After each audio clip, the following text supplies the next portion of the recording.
What up, boys and girls, ladies and gentlemen? Welcome back to MRE Motorsports. We would like to start off this video with saying thank you to all you guys for coming back to another video. Also, we would like to thank today's sponsor, me.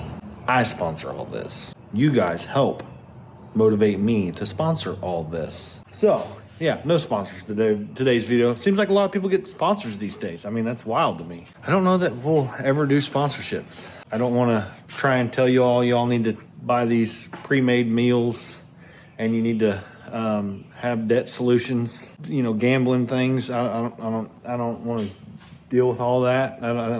It's not what this is about. This is a car channel. We do car things. Now, if we're going to get sponsored by LMC Truck or, you know, one of these other car people, we'd consider it. All this other shenanigans, we don't care about.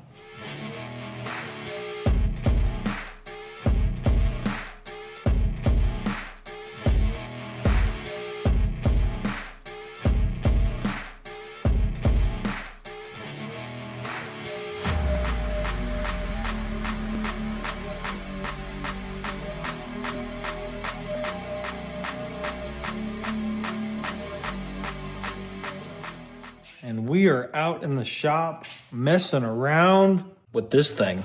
As you saw in the last video of the El Camino, we started doing some body work on this thing. And by starting to do body work, we started on body work one weekend. A couple months later, we decided to strip this thing down way further than I anticipated. Brandon, that is all your fault. I had no intentions of doing that much work to this thing, but Brandon insisted that we take these panels off, keep them with him, let him do some work on them and get these things looking good. But that does set us up to jam in the car when we decide to paint the body. It'll just make the car that much nicer and that much cleaner looking. So, I mean, it'll be cool. It'll just be nicer that way. But as you can tell, we got it on the lift. We're going to start tearing into this thing. We got a little bit of time before we go back to the body shop. So I think I'm going to try and get the ball rolling on getting the motor swapped in this thing. So I've got a lot of parts. I've got a lot of stuff. I don't know if it's all right. I just got some stuff laying around. So we're going to try and rip this thing apart. We're going to pull the core support and everything off of it, clean all the stuff off the front end, and probably put a little paint on it, you know, a little Van Sickle underneath the hood. I maybe even just get some PR15 or some like frame coating and just brush it on. Like, I don't care. It ain't that serious. You know, at some point this car will probably either get bodied off or something, who knows. We just want the engine bay and everything to look nice.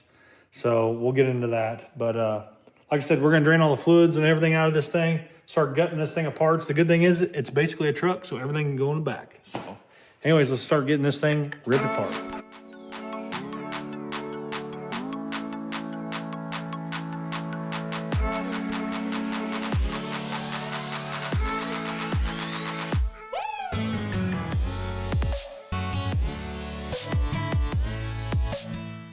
Guys, you can't make that up. So I've been sitting here working. As you saw, I had this little plastic tote on the floor, or on my, underneath the car on a bucket, taking up all the trans fluid. Literally, it's been there for an hour, just hanging out. I literally am sitting there looking at Facebook, and then it just saw, like, that thing completely fell off, like way off, back, and then just made a mess all over the floor. You can't make this shit up. Like, thing's been sitting there this long, and now you want to fall? Way to go. Just be a real big.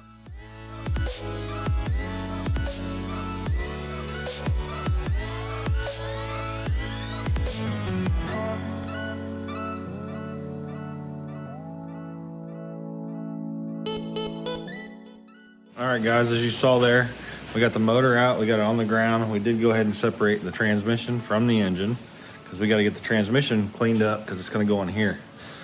So I'm going to get outside today. I'm going to do some pressure washing. I think we're going to go ahead and probably degrease and pressure wash the engine bay and frame rails in here. We're going to do the transmission. And then I've got an engine in there that I need to clean up, get ready to prep and paint, and get it ready to sell on Marketplace. So I'm just gonna get my head down today and get to grinding. We got some stuff going on later on today. But anyways, let's get into it.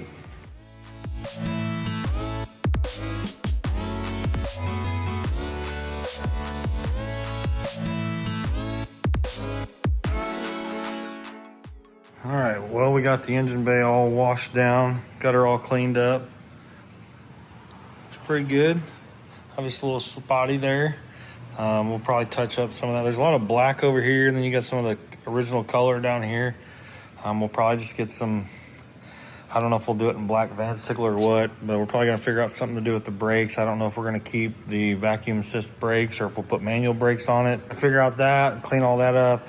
I'm not sure what we're gonna do with the steering column. May end up changing the steering column out since this one needs to come out and get fixed anyhow. Just some odds and ends we gotta do. And I'm planning on, I think I'm gonna cut this center section here out, cut out a center section, and then put a bar in and add some space just in case we ever have to work on it and pull the pan off of it to put, you know, bearings and stuff in it. So I think that's gonna be something we end up tackling.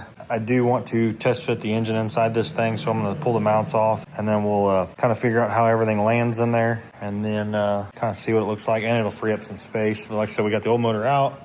We got the transmission cleaned up for the Bel Air. This is actually a Turbo 350C. That's actually a lockup Turbo 350.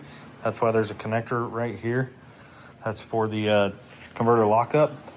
So that might be kind of cool. I'll have to figure out how to make that work. I'm sure it's not rocket science since it worked in a 1984 El Camino. I doubt it'll be that difficult to make it work in a 1960 Bel Air. But we got the belly out. We got it washed off. We're getting ready to pull it in here. I'm gonna probably go ahead and jack it up and put it on jack stands and get ready to start pulling the hood off of it and yanking the motor and stuff out of this thing. Let's get that thing back in here and get it jacked up, and let's start working on some cool stuff. All right, so we got the Bel Air pushed back inside. We got the wheels off of it. We're throwing on the Elco wheels. That way, whenever we get the engine and stuff pulled out, we can roll it outside and pressure wash the engine bay and stuff. And we put the 20-inch wheels off the belly back on the boost knuckle, which we had them on there a long time ago. The thing looks really awesome with those wheels on it. I love it. But since the car's been sitting so long, I need to drive it around, or I need to drive around with those tires on wheels on something, because I'm pretty sure they're probably flat spotted. So we need to try and see if we can get them to come back around. So we're gonna plan on driving this thing in the near future. Aside from that, we've been working on the Elco. We got the new motor test fit down inside of it with our Amazon engine mounts. And we were trying to work on a transmission cross member for this thing, because the Elco apparently is a different trans cross member than every other G body. So I took the factory cross member, cut it up, just kind of modified it. We got it in there, but we've still got to center up the drive line to the rear axle. One thing about this car is the 7.5-inch rear axle is not going to do what we need it to do. So we've got an 8.8 to put in this thing. We picked up when we were at Vasco Speed. Mike, one of our customers there, had a yellow Mustang that we worked on. We did a bunch of fab work too. Mike gave me the rear end out of the car. I don't believe it's a Fox body rear end based on what it measures. I think it's gonna be too wide for the Elco, but I wanna test fit it and kind of see where we're at and get an idea as far as if we're gonna narrow it, how much we need to narrow it. I know how wide the G body rear end is, but I don't know if I want to make it the same width just yet. So we're gonna yank the rear end out of it, test fit this 8.8, see how it fits, see what we're gonna need. I don't know what all these, because there's all kinds of swap pieces and everybody says you gotta have. So I wanna try and swap it out and see what we're gonna need. So anyways, let's get this thing up in the air, try and get this rear end ripped out of it.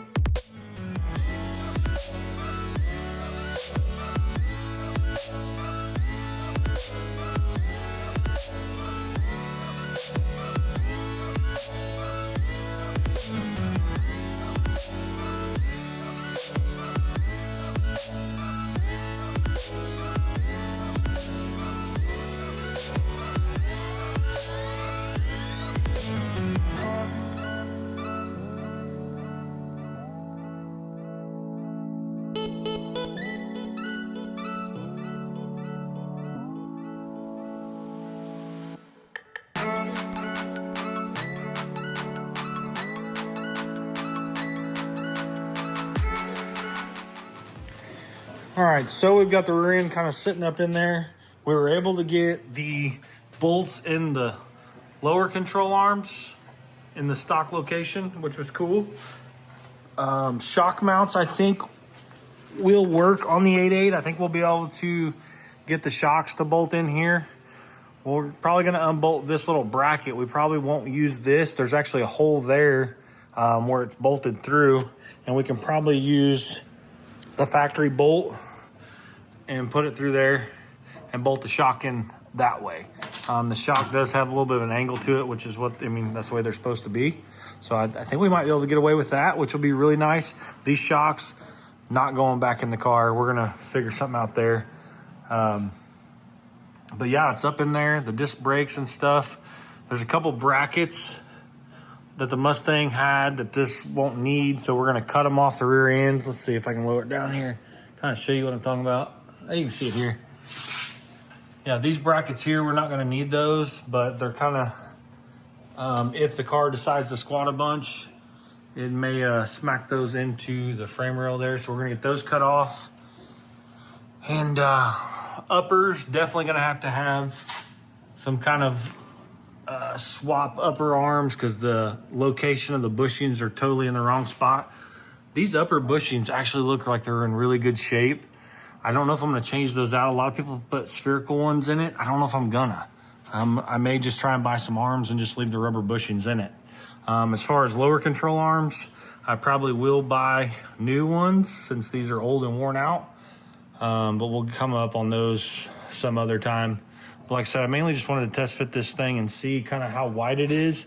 And I believe it is definitely going to be too wide because this rear end is 3 inches wider than the stock 7.5. The 7.5 is 58 inches wide. And this particular 8.8 is 61 inches wide from mounting flange or from mounting surface of the wheel to mounting surface of the wheel. So definitely going to be too wide. Gonna have to figure out something there as far as narrowing it. But I did buy this off Amazon, so maybe we could throw a radial or something on it and see how it's gonna land. We're probably gonna have to roll these inner fenders pretty good. But now's the time to do it since we're gonna paint the car. So I probably need to get the old hammer and dolly out and the torch and heat them up and see if we can roll these things. That way when we go to paint this, we can do a little bit of body work if need be and straighten some of this stuff out and get it looking good. But anyways, we're gonna have disc brakes and an 8.8 and a G body. That's pretty cool. Like I said, we're probably gonna have to narrow that some, so we may end up having to take it up to Vasco and see if we can get Brad to cut some inches out of it for us, and we'll have to get new axles, and then everything will have to be drilled because these are 5 on 4.5, where the GM is 5 on 4 3/4. So we're gonna have to do some figuring out with the axles and the rear brakes and stuff like that. And then obviously the width of the rear end. But like I said, we've got the engine kind of mocked up in here. I'll throw in some pictures of kind of what it looks like. I can't lay it down because I got the jack holding it up. But kind of show you what it looks like sitting down inside the car. It looks really good. I do want to put tubular A-arms on this thing, mainly just to see if we can gain a little bit of space for the turbo kit. I hope we can make this turbo kit thing work with the AC, but I don't know if it's going to happen. And with this particular car, I would much rather have AC on this car than a turbo. So who knows, we may end up just staying NA with this thing and just putting a set of manifolds on it and building an exhaust and just leaving it that way. So who knows, I'm not sure yet. But anyways, a little bit of progress on the Elko today. And that's going to do it for this video. We'll get back to it soon. Hopefully do some more test fittings, some more mock-up eventually, but this is kind of going to sit for a while because we've got to get on this project, because as of today our engine mounts showed up for this car, so we're going to start working on the belly project here really soon. Probably the next video you're going to see, we're going to be ripping this straight six out of this thing and test fitting an LS in it. So anyways, that's going to do it for today's video, guys. Thanks for watching. Keep following along. We'll see you on the next one.